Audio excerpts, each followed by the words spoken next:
পোখরানে শক্তি প্রদর্শন করবে ভারতীয় যুদ্ধ বিমান। মহড়ায় থাকবে রাফালও। দেখানো হবে সিঁদুর অভিযানে ভারতের সাফল্য। সিঁদুর অভিযানে শক্তি এবার পোখরানে। আকাশ কাঁপাবে বায়ু শক্তি মহড়া। রাফাল সুখোইয়ের গর্জনেই বার্তা। প্রস্তুত ভারতীয় বায়ুসেনা।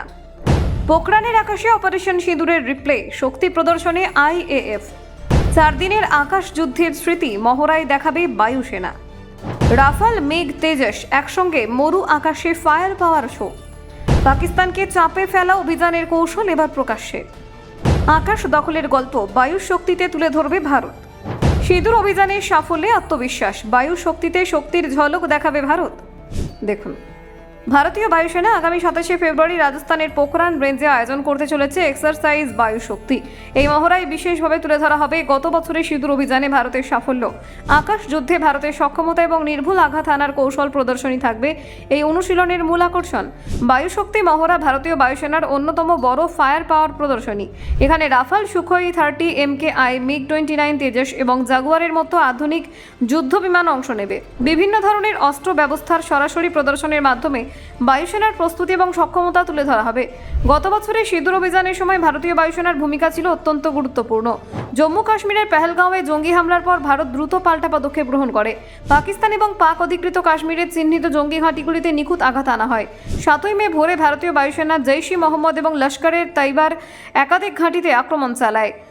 বাহওয়ালপুর এবং মুরিদকেতে দূরপাল্লার ক্ষেপণাস্ত্র দিয়ে লক্ষ্যভেদ করা হয়। অভিযানের নির্ভুলতা আন্তর্জাতিক মহলেও আলোচিত হয়েছিল।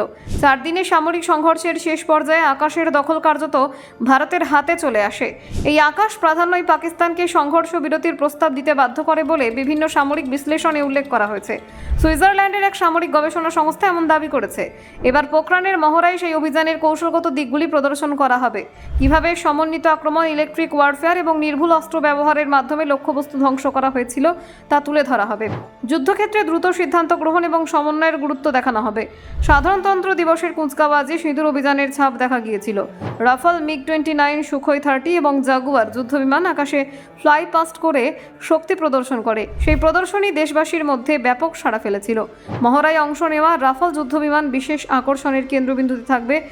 আধুনিক রাডার, দূরপাল্লার মিসাইল এবং উন্নত ইলেকট্রিক সিস্টেমের সাহায্যে রাফাল কিভাবে আকাশ যুদ্ধে প্রাধান্য অর্জন করে তা দেখানো হবে।